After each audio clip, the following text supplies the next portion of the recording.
Imagine waking up one morning to find your life isn't yours anymore. Your home, your sanctuary, the one thing you've poured every ounce of your soul into, has become a battleground. That's where my story begins, and if you stick with Coel, you'll see how one decision can change everything. My name is Coel, a 34-year-old data analyst, and this is the story of how I took back my life from those who thought they could walk all over me. It was a Tuesday, unremarkable at first. I stood in my kitchen, a sleek modern space I'd designed myself, watching my cousin Amara raid my fridge. She pulled out a container of my homemade quinoa salad, sniffed it, and wrinkled her nose. "You always get the cheap dressing," she said, tossing the lid aside and digging in with a fork she hadn't even washed. I clenched my jaw. That salad was my lunch for the week, carefully prepped to save time during my 60-hour work weeks. Amara, 28 and perpetually figuring things out, had been living in my 3-bedroom condo for 6 months. She wasn't alone. My Aunt Lila, who'd fallen on hard times after a bad investment, had moved in 2 years ago. And then there was Amara's friend Zane, who'd shown up 3 weeks ago with a duffel bag and a vague promise to crash for a bit. "Coel, you should try the organic stuff," Amara continued, scrolling through her phone. "This tastes like cardboard." I didn't respond. I was too busy calculating how much of my grocery budget she'd just devoured. My condo, a corner unit with floor-to-ceiling windows overlooking the city, was my pride and joy. I'd bought it 4 years ago with my savings from late-night coding sessions and freelance projects. It was supposed to be my haven, but lately, it felt like a hostel for entitled freeloaders. I grabbed my laptop and headed to my study, a small room I turned into a productivity powerhouse. Shelves lined with data science books, a dual monitor setup, and a vision board reminding me of my goals: financial independence, a master's degree, maybe even a trip to Japan. But when I opened the door, my heart sank. Zane was sprawled on a sleeping bag in the middle of the room, snoring loudly. His laptop, covered in stickers, was plugged into my power strip, and empty energy drink cans littered my desk. "Amara," I called, my voice sharper than I intended. She appeared behind me, still holding my salad. "Oh, yeah," Zane needed a quiet spot. His last place was a nightmare, and he's got this big streaming project he's working on.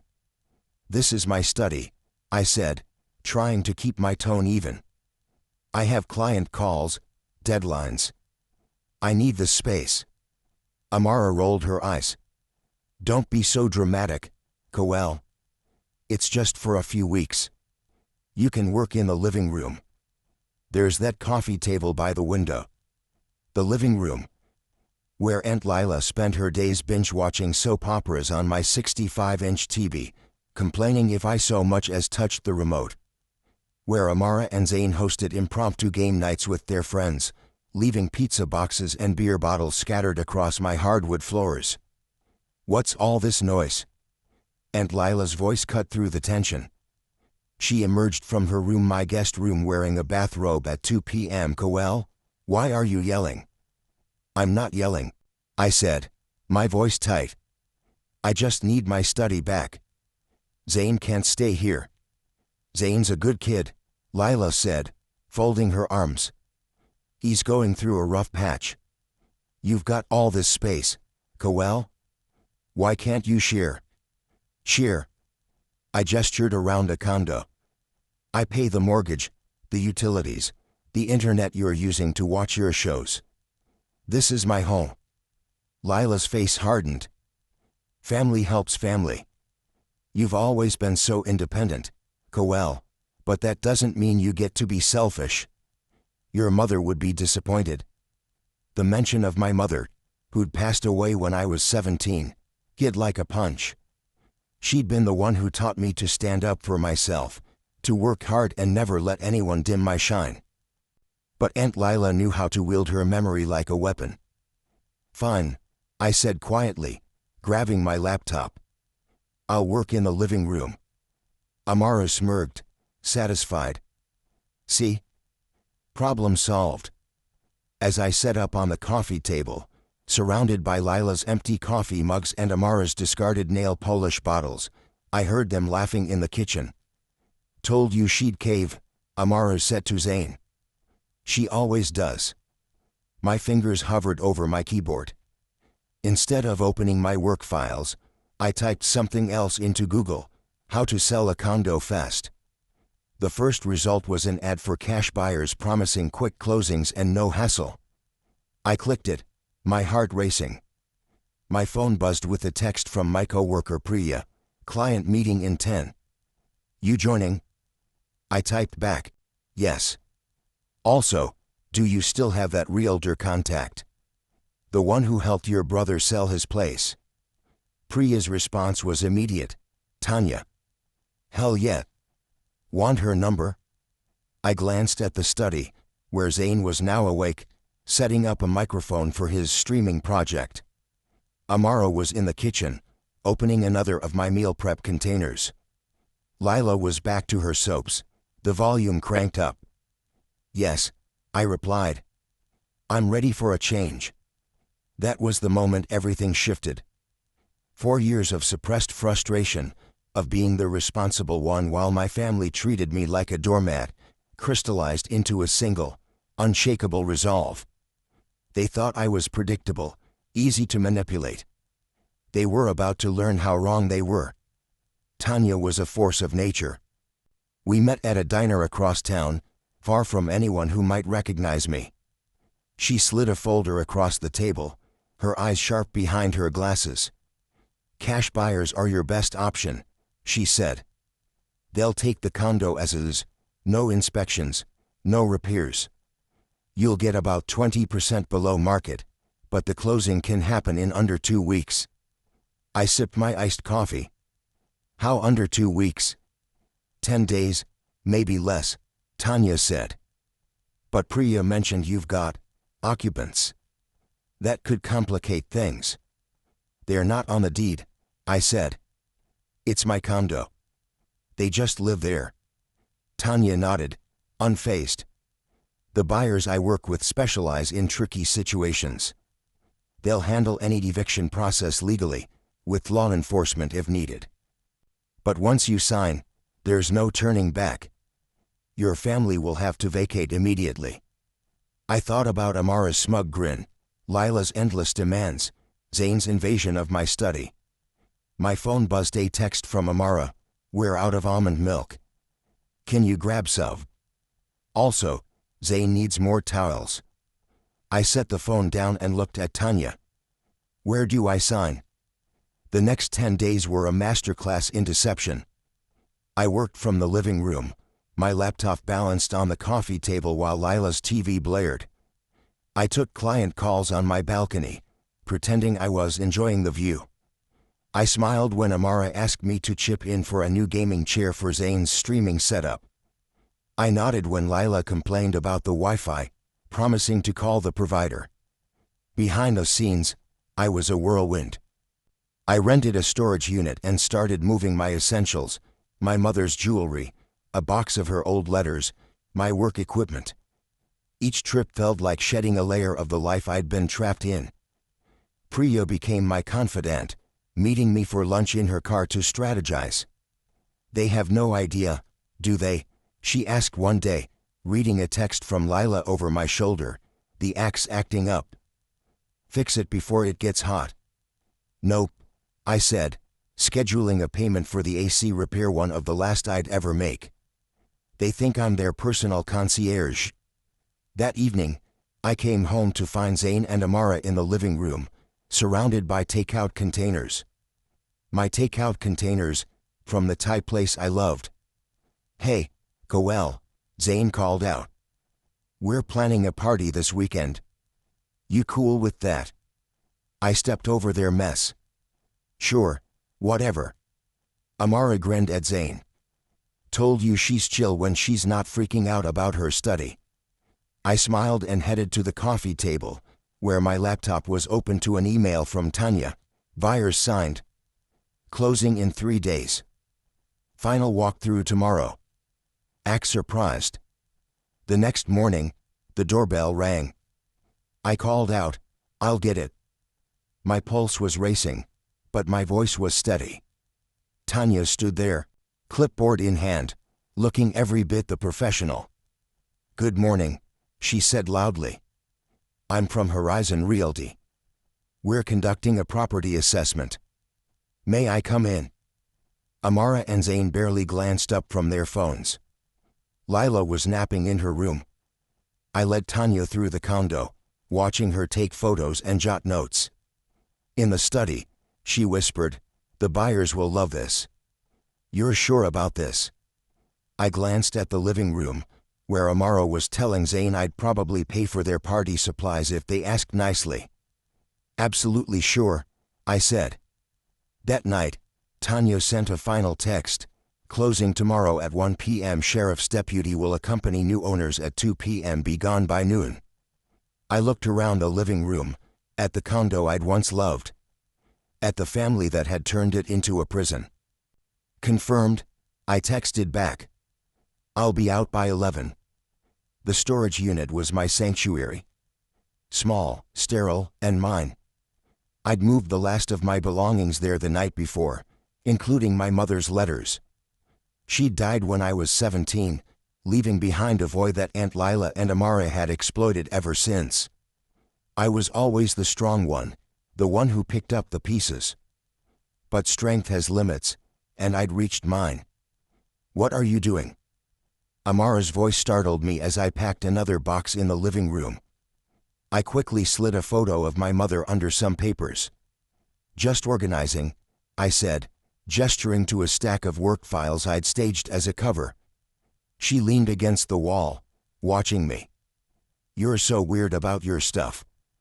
Remember when Mom used to make us declutter every spring?" I nodded, my throat tight. "Yeah, I remember." "You're a lot like her," Amara said, and for a moment, I saw the cousin I used to know, the one who'd braid my hair and share her candy. "Then she ruined it? Always stressing about dumb things like your study." I forced a smile. "Someone has to. Speaking of," she continued, "Zane and I want to repaint the study. You don't mind, right? Since you are not using it anymore. My study, with its calming sage green walls and custom bookshelves. The one place where I could think, create, dream." "Sure," I said. "Whatever you want." She grinned and disappeared into the study, where I heard Zane's voice. "Told you she wouldn't care."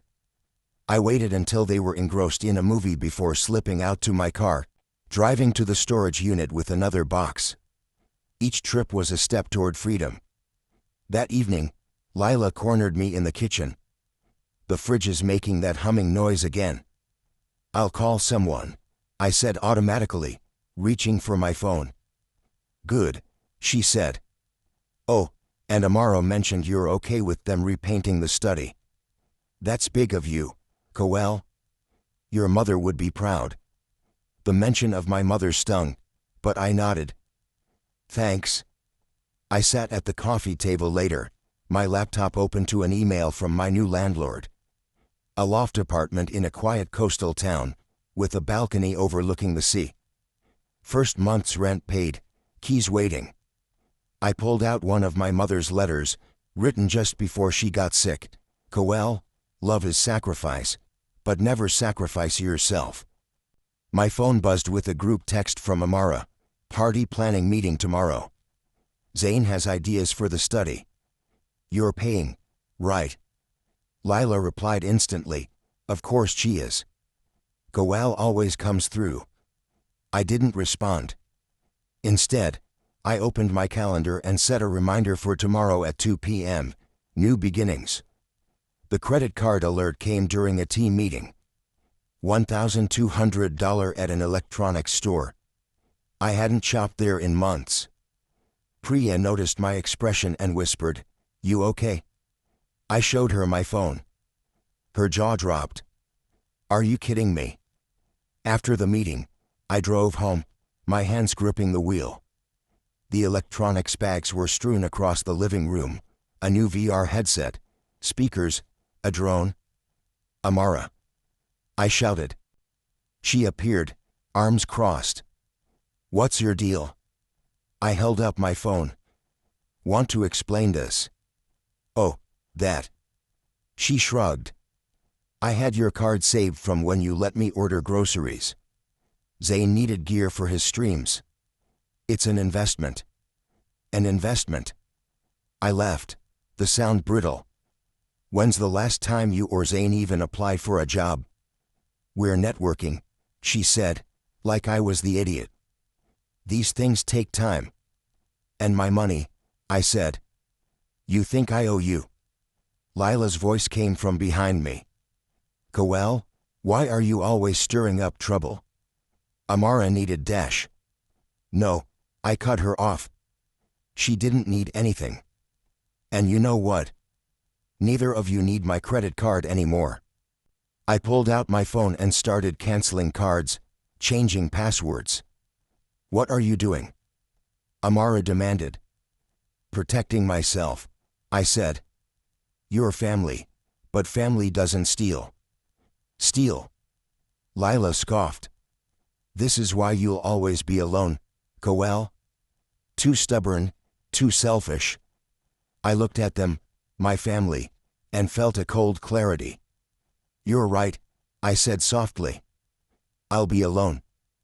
But after tomorrow, I won't have you either. What's that supposed to mean? Amara snapped. I smiled, thinking of the signed papers, the sheriff's deputy, the new owners. Nothing, I said. Just thinking out loud. I locked myself in my room and texted Priya. It's done. Cards canceled. No turning back. You okay?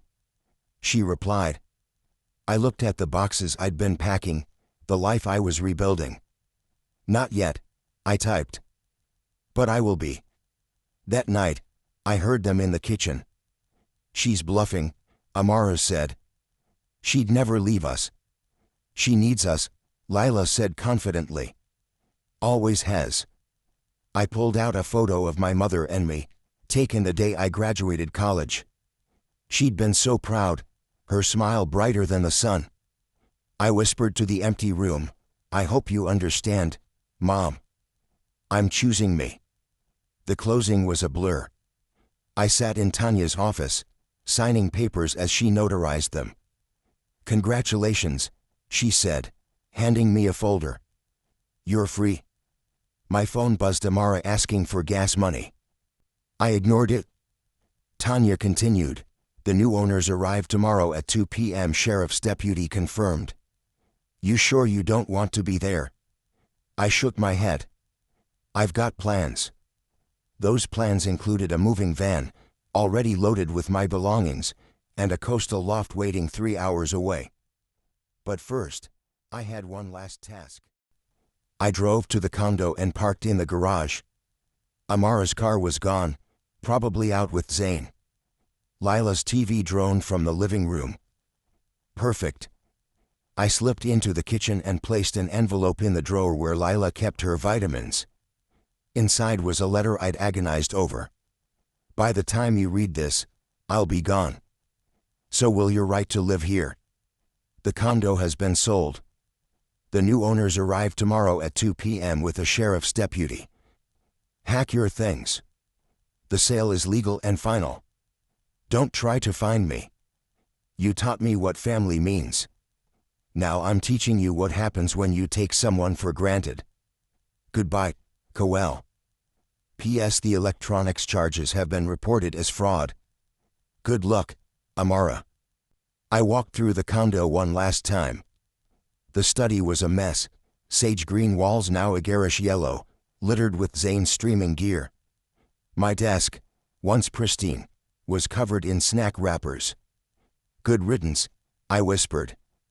My phone buzzed Lila complaining about the dishwasher. I took one last thing, my mother's favorite scarf, soft and smelling faintly of her perfume. Then I walked out. Coel? Lila called as I reached the door. That you? Yeah, I said, my voice steady. Just heading out. When will you be back? Later, I lied. Don't wait up. I closed the door and drove away. At a gas station, I bought a new phone, transferring only essential contacts. Priya, my work, my new landlord. The old phone buzzed with messages from Amara, Lila, Zane. I powered it off and tossed it in a dumpster. The coastal cafe was my temporary headquarters. I sat by the window, laptop open, watching the clock tick toward 2 p.m. My new phone buzzed with a link from Priya, a local news site's post about a family dispute at my old condo. The photo showed a sheriff's car outside, the headline screaming, "Family claims cousin sold home without warning." I clicked it. The article was brief, mentioning a legal sale and an ongoing investigation into credit card fraud. Priya texted, "It's going viral. Amara's posting everywhere looking for you." I opened social media. Amara's post was at the top, "Emergency. If anyone knows where my cousin Kowal is, please contact me. She's had a breakdown and sold our home. We're homeless." Lila had posted too, "My niece made a terrible mistake. Please help us find her." Comments poured in, "Is she okay? What happened? Prayers for your family." The barista, noticing my shaking hands, asked, "You okay?" I showed her Amara's post. "That's my condo." "Well, it was until yesterday." Her eyes widened. "You're the cousin? You sold it out from under them." "Legally," I said. "They took my study, my money, my peace. So I took back my life." "That's badass," she said, sliding me a free coffee. "This is better than a movie." Priya called. Amara's friend Zane is live streaming from the condo's parking lot. I found a stream. Zane was ranting, "This is what happens when you trust people. Kowal's unhinged. She ruined us." The camera panned to Amara, sitting on the curb, crying. Lila was arguing with a deputy, waving papers. The new owners waited calmly by their car. "How do you feel?" Priya asked. I watched Amara pack her car, Zane still ranting, Lila shouting. "Free," I said. "I feel free. To understand why I did what I did, let's look at others who face similar struggles. Take Sarah, a nurse I met online after my story went viral. She'd been supporting her unemployed brother for years, paying his rent while he chased his music career. One day, she found out he'd been using her credit card to fund studio sessions. Sarah cut him off and moved to a new city. Today, she's thriving, running a blog about financial independence. Then there's Marcus, a teacher who let his parents live in his apartment after they lost their home. They criticized his every move, demanded he cook their meals, and invited friends over without asking. Marcus eventually sold the apartment and relocated. He now mentors young adults on setting boundaries with family. These stories, like mine, show a universal truth: love doesn't mean letting others walk all over you. Boundaries aren't selfish, they're survival. A week later, my story was everywhere. TikToks reenacted it with dramatic music. Twitter dubbed me Condo Queen. Amara started a crowdfunding campaign, Homeless Due to Cousin's Betrayal. It raised $5,000 before people noticed the fraud charges against her. My phone rang constantly: reporters, relatives, strangers. I ignored them all. Then an email arrived from a recruiter for a data science firm in my new coastal town. "We'd love to interview you remotely. Your portfolio is impressive." Before I could reply, a text from a distant cousin, "Lila staying with us. She's heartbroken." "How could you?" I blocked the number. On social media, relatives took sides. Kowal worked herself to death for them. She's heartless. They deserved it. Zane posted a public apology. We treated Kowal horribly. The study, the money, the party, we thought it was funny to push her. I'm sorry. I'm jobless now, but I earned this. The comments were brutal. Too late, dude. Hope you learned something. My new loft was my sanctuary. Ocean views, a dedicated office, no interruptions. My neighbor, a graphic designer named Elise, brought a welcome basket.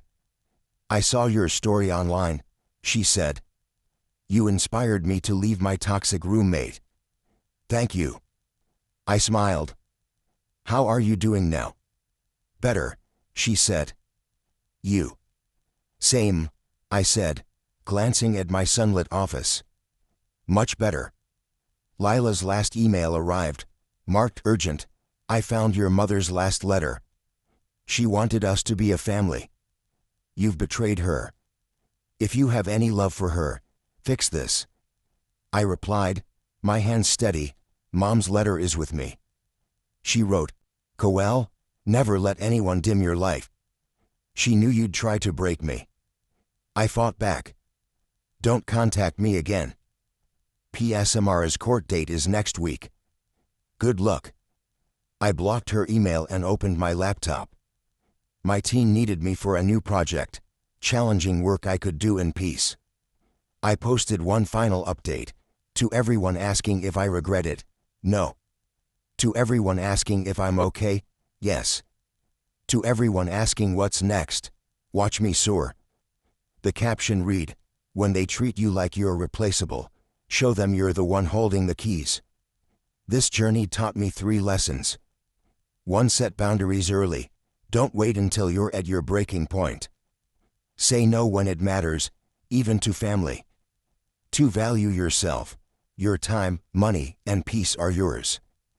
Protect them fiercely. 3. Freedom is worth it. Walking away from toxicity is scary, but it's the path to a life you love. If you're watching this, maybe you're at your own crossroads. Maybe someone's taking you for granted. Take it from me, you're stronger than you know. Rewrite your story. The world is waiting.